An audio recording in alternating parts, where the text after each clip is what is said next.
Hello, good evening everyone. मैं doctor Swati Sharma English सूत्रा में आप सभी का स्वागत करती हूँ। कैसे हैं आप सभी? और मैं आज आप लोगों के लिए लेकर आई हूँ डिफरेंट क्वेश्चंस हैं यूपी पीजीटी के लिए। जैसा कि अब अपडेट तो भाई देखो फिक्स हो गई है और आप, मुझे लगता है कि तैयारी भी आपकी बहुत बढ़िया चल रही होगी। तो चलिए विदाउट वेस्टिंग टाइम अपनी प्रिपरेशन को चेक करिए। ऑथर्स एंड देयर वर्क्स, उन पे ही क्वेश्चंस हैं। और मैं फिर दोबारा से एक भी बताना चाहूँगी भाई, ये प्रैक्टिस बैच है, पीजीटी का ही है। 20 टेस्ट पेपर्स हैं, कंप्लीट हो गए 20 टेस्ट पेपर्स। और इसमें अब भी भाई आज 7 तारीख है, अगर कोई करना चाहे 10 दिन में, स्टूडेंट्स तो 4-5 दिन में भी कर लेते हैं। तो अगर कोई स्टूडेंट जो है वो अब भी चाहता है अपनी तैयारी को ढंग से भी करना, हो चुकी है, चेक करना चाह रहा है, 1100 का ये बैच है, अगर लेना चाहे तो ले सकते हैं। कोई ये सोचे कि भाई 10 दिन के हम 1100 रुपये क्यों दें, तो वो आपके ऊपर है। मगर मेरा बताना, मेरा काम था बताना, मैंने बता दिया। और ये पायनियर बैच है, ये टीजीटी के लिए है, वो पीजीटी के लिए है। चलो, और बाकी और भी बैचेज हैं, DSSS भी है, सब कुछ है। आप जब एक बार ऐप पर आए तो आप देख भी सकते हैं। अब मैं जो है आपके पहले क्वेश्चंस करवाने शुरू करती हूँ। पहला क्वेश्चन आप लोगों को दिख रहा होगा, वेयर एंड व्हेन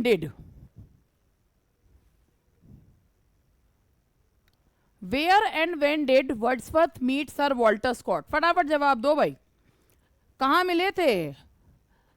तो ये है आपका 1803 में मिले थे और स्कॉटलैंड में मिले थे। द आंसर इज बी, 1803 में मिले थे, स्कॉटलैंड में मिले थे। ठीक है जी। Question number second, which of these poems bears a preface by Leigh Hunt? The Mask of Anarchy, Epipsychidion, Oedipus Tyrannus या ion?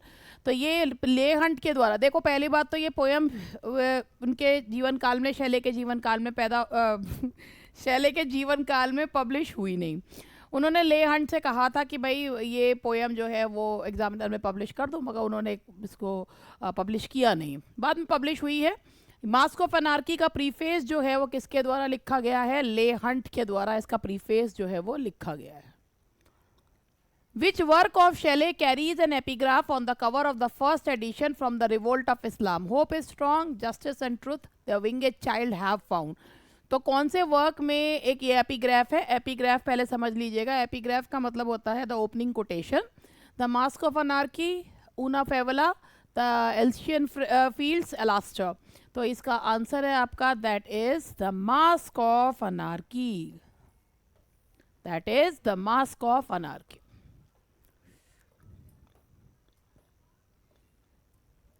The Mask of Anarchy is a British political poem based on, जब Shelley ने ये poem लिखी थी तो उन्होंने ये लिखी थी पीटरलू मैसाकर पे। तो यहाँ पे इसका जवाब है, द आंसर इज पीटरलू मैसाकर। अब मुझे पता है अगर आपके दिमाग में भी जो मैं चीज़ें बोलती रहती हूँ अगर वो गूंज रही हैं तो, a man can have never have too much time to himself, not too little to do. Had I a little son, I would question him nothing to do. He should do nothing. Man, I verily believe, is out of his element as long as he is operative. I am altogether for the life contemplative. तो ये line जो है Charles lamb के कौन से ऐसे की है कि जब इंसान रिटायर हो जाता है तो उसके पास करने को कुछ नहीं बचता, और ये आंसर है, that is the superannuated man. The answer is superannuated man. I have done all that I came into this world. I have work tasks and I have the rest of the day to myself. ये भी line जो है कि मैंने जिंदगी भर काम करा है। The answer is superannuated man. A poor relation is the most irrelevant thing in nature. ये भाई देखो चार्ल्स लैम्ब के जो एसेज होते हैं ना, they have pathos and humour. और ये है कि एक जो गरीब रिश्तेदार होता है ना, वो दुनिया का सबसे इररेलेवेंट थिंग होता है नेचर में। ये वही समझ सकता है जो कभी खुद एक गरीब रिश्तेदार रहा हो। तो यहाँ पर अब पुअर रिलेशन, और ये है the answer is poor relations.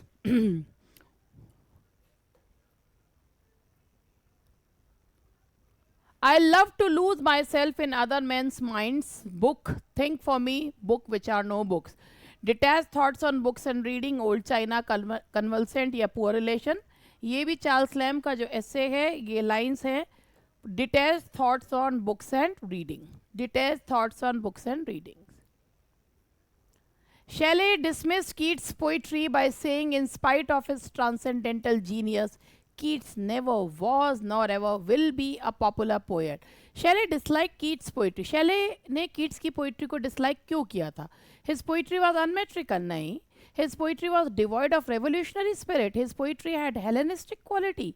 None of these. देखो भैया, Keats की poetry में Hellenistic qualities थी, मगर इससे कहीं से कहीं तक भी शैले को कोई लेना देना नहीं था. शैले एक खुद बहुत ही ज़्यादा रेवोल्यूशनरी पोएट थे, and that's what he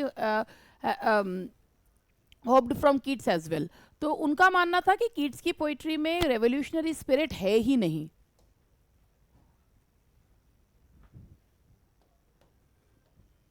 B,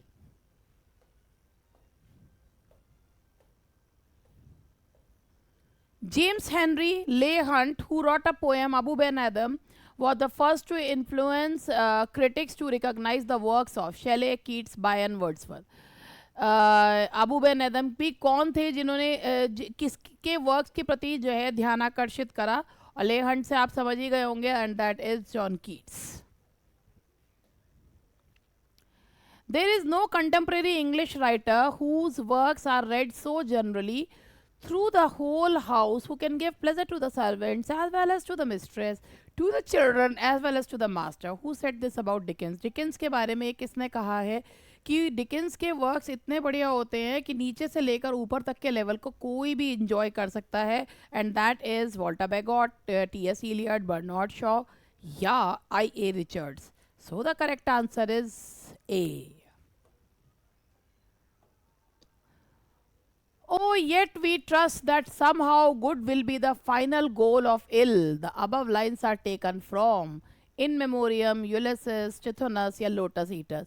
ये लाइन है टेनिसन की बहुत ही फेमस पोएम इन मेमोरियम, जिसका मतलब है इन द मेमोरी ऑफ, जिसके 133 कैंटोज हैं. अगर हम प्रोलोग और एपिलोग हटा दें तो 134 है, 131 है.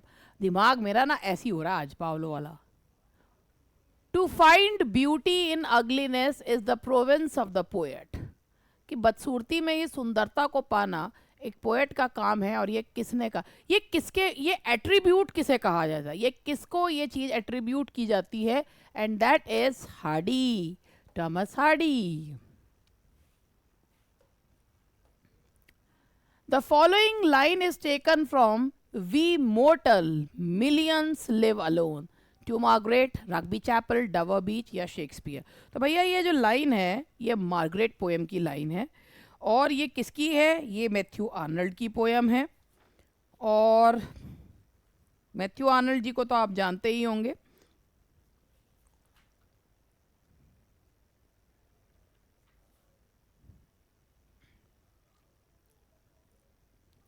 टू मार्गरेट बेसिकली ना ये दो हैं ये पोएम, टू मार्गरेट और टू मार्गरेट कंटिन्यूड. ये टू मार्गरेट कंटिन्यूड की है लाइन.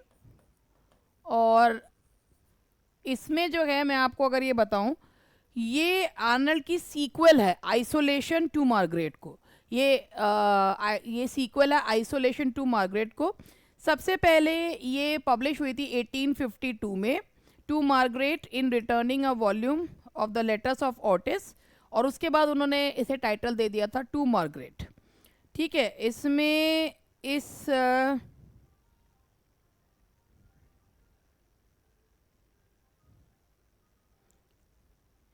ये जो पोएम है, this poem discuss meetings and partings. We mortals millions live, meetings and partings, मिलना और बिछड़ना.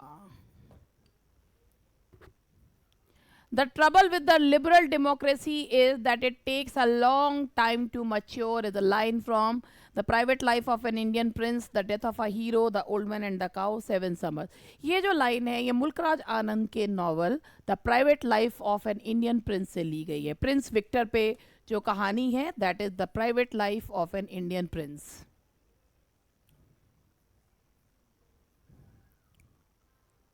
The bigger a city is, the more cruel it is to the sons of Adam. You have to pay even for the breath that you breathe, is a line from Coolie, the death of a hero, the old man and the cow, seven summers. ये line Mulk Raj Anand के novel कुली से ली गई है, जो कि एक बच्चा 14 साल के बच्चे मुन्नू की कहानी है। ये these lines have been taken from Coolie. Burlesque, parody and travesty. What is common among the three terms? The three forms of tragedy, essay, novel या satire. तो भाई देखो ये तीनों जो टर्म्स हैं ये जुड़ी हुई हैं किससे? ये सटायर से जुड़ी हुई हैं। बेसिकली सटायर का पर्पस क्या होता है? सटायर का मॉरल पर्पस होता है। सटायर का पर्पस होता है to bring reform. Purple passage क्या होता है? A sudden heightening of style which makes a section of work stand out among the rest, a sudden fall in style, which reserves the tone of all the foregone passages, a passage written in grand and heightened style and treated ridiculous theme for comic effect, a passage expressing a delicate and amorous theme. तो भैया देखो purple passage का मतलब होता है कि जब एक पैसेज में बहुत सारे एडजेक्टिव्स या बहुत सारे उनको यूज़ किया जाता है तो वो ना उससे हटके लगने लगता है। आपने वो गाना सुना, एक लड़की को देखा तो ऐसा लगा जैसे खिलता गुलाब, जैसे बहुत सारी उपमाएं दी गई हैं। तो वो ना पर्पल पैसेज का मतलब भी यही होता है कि बहुत सारे एडजेक्टिव्स को यूज़ करना, that is purple passage. A sudden heightening of style जिसमें stand out among the rest, जो अलग ही दिखने लगता है, and that is called a purple passage. A line or part of a line repeated in the course of a poem, usually at the end of each stanza, called repetition, refrain, onomatopoeia या pun। भाई देखो जब एक line जो होती है वो basically lyric में हर स्टैंजा में लास्ट में रिपीट होती है, उसे रिफ्रेन कहते हैं। और थोड़ा सा अगर चेंज हो जाता है तो इंक्रीमेंटल रिफ्रेन कहते हैं। The answer is refrain.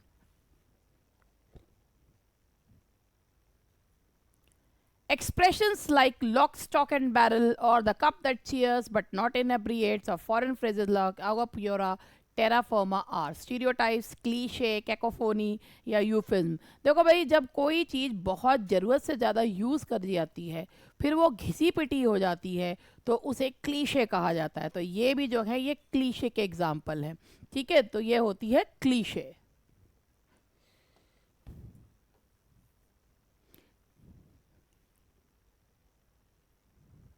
What is a lampoon? A coarse satire attacking an individual, a stanza in nonsense verse, a dramatic entertainment means to give pleasure, a dramatic comedy means to excite laughter। तो लैम्पून क्या होता है? What is a lampoon? देखिए एक लैम्पून जो होता है कि एक हास्यास्पद पोयम है या कुछ होता है जिसमें बेसिकली किसी इंडिविजुअल को अटैक किया जाता है, उसे लैम्पून जो है वो कहा जाता है। That is called a lampoon. A coarse satire, basically किसी को बहुत ही बुरी तरीके से इसमें बेइज्जत किया जाता है, that is called a लैम्पून।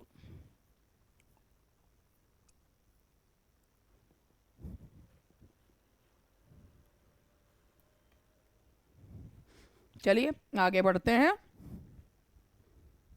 Quick revision आप लोगों को मैं करवा रही हूँ। आई थिंक कि आपके सारे सवाल सही हो रहे होंगे।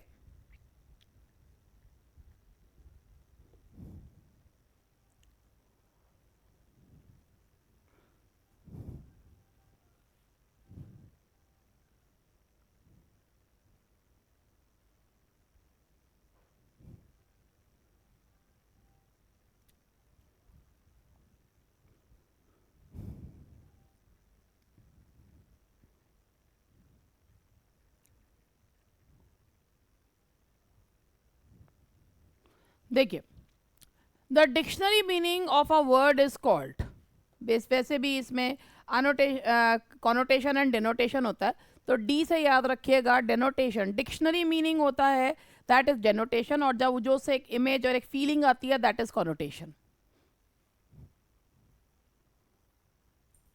Brief story told to illustrate a point or serve as an example of something, often showing character of an individual, personification, anecdote, aside या इंटीरियर मोनोलॉग। एक छोटी सी कहानी जो एक पॉइंट को बताने के लिए किसी वर्क के बीच में बताई जाती है उसे क्या कहा जाता है? एनेक्डोट, जिसे उदाहरण के तौर पे कही जाती है, कोई बात सुनाई जाती है। The etymological meaning of the word trope is, देखो जो ट्रोप वर्ड है उसका मीनिंग क्या होता है? Gesture, turning, mirror, desire. तो ये ट्रोप पहले भी मैं कई बार बता चुकी हूँ और आप लोगों को भी पता ही है। तो ट्रोप का मतलब होता है, जो रियल वैसे मीनिंग होता है इसका, turning, that is turning. Figures of speech में आता है और ये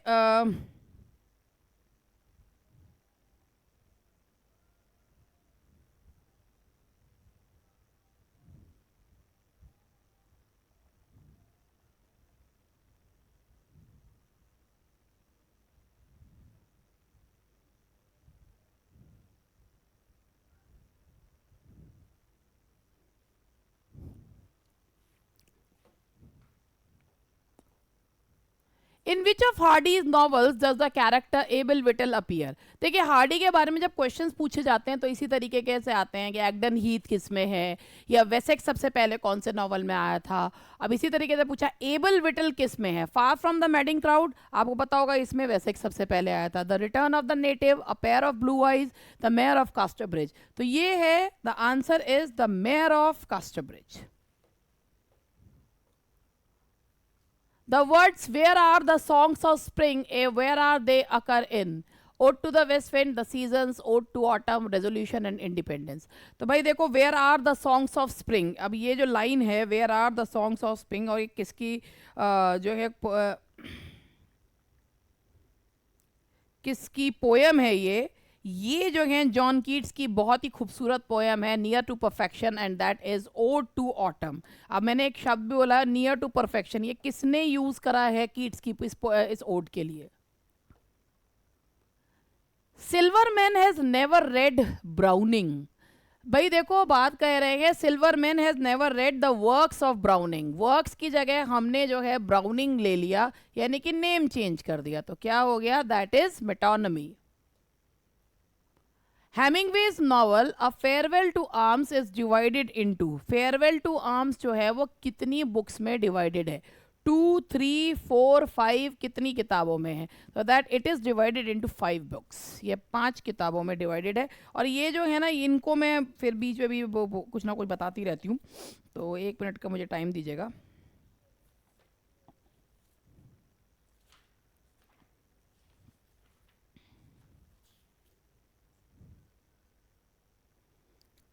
इसमें मैंने वही आपको बताया था, एक्सपेक्ट्रिएट फ्रेडरिक हेनरी और कैथरीन के बीच की कहानी है। और बेसिकली ये जो है ना, ये जो नॉवल है ये उनका जो दिखाता है life in Italy as an ambulance driver. Who is Santiago's favorite baseball player in The Old Man and the Sea? Old Man and the Sea Hemingway का वर्क है। ओल्ड मैन एंड द सी में उन्होंने जो introduce करा है वो code hero introduce करा है। तो इसमें सेंटियागो का फेवरेट बेसबॉल प्लेयर कौन था? एंड दैट वाज जो डिमैगियो, दैट वाज जो डिमैगियो।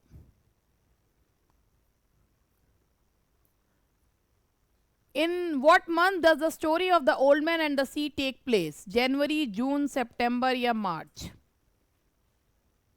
कभी कभी ऐसे क्वेश्चन भी आ जाते हैं। द आंसर इज सी, सितंबर। ठीक है जी। What does Santiago call the sea in The Old Man and the Sea? Eldorado, La Mar, alfresco या सलाओ? क्यूबन फिशरमैन की कहानी है और इसमें जो सेंटियागो है वो सी को कहता है लामा, दैट इज लामार। ठीक है जी।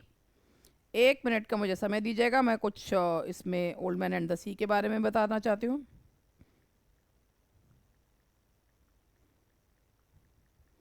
ये कितने दिन तक मछली नहीं पकड़ी थी और ये सब तो आपको सब पता है।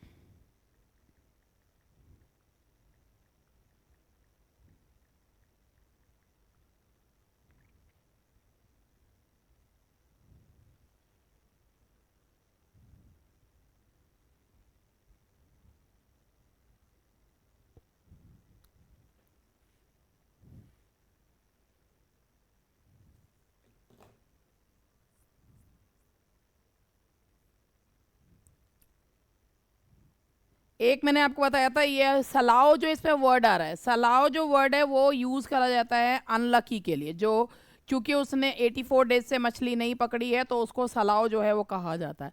हाँ, ये तो आपको सबको पता है। ये नई चीज़ आई है कि भाई ओल्ड मैन एंड द सी में सेंटियागो सी को क्या कहता है, लामार जो है वो बोलता है। Cowards die many time before their death, इस तरीके का क्वेश्चन जब आ जाता है ना तो थोड़ी सी कंफ्यूजन हो जाती है कि भाई इसमें कौन सी फिगर ऑफ स्पीच लगा है। आप जरा खुद भी पढ़ के देखो तब आपको समझ में आएगा। Cowards die many times before their death is an example of paradox, irony, epigram या पन। देखो भाई ऐसा होता है, cowards die many time before their death, ये एक पैराडॉक्स है क्योंकि इसमें जो बात कही गई है एक सत्य है, मगर ऊपर से देखने में वो चीज़ जो है लग रही है कैसी एक कॉन्ट्राडिक्टरी स्टेटमेंट है, but it has a meaning inside it. तो ये पैराडॉक्स है, लेकिन इसके अलावा ये एक कहावत भी है, तो इसीलिए ये एपीग्राम है। हर एपीग्राम पैराडॉक्स होता है मगर हर पैराडॉक्स एपीग्राम नहीं होता। तो जो over powering figure of speech होती है वो लेते हैं, that is why it's epigram.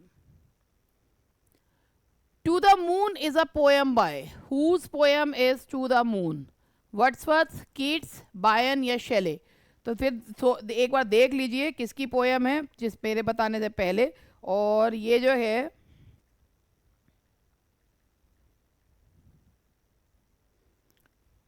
P B शेले की पोएम है। To the moon is a poem by P B Shelley. So here I rest. अब मेरी याद पे मैं बात को अपनी ख़त्म करती हूँ। आई होप कि आप लोग की तैयारी बढ़िया चल रही हो। Best of luck for your exam. बस ये जो समय है इसका को सदुपयोग करिए, दुरुपयोग बिल्कुल ना करें इसका। Bye bye, will be meeting you soon. कल मिलेंगे।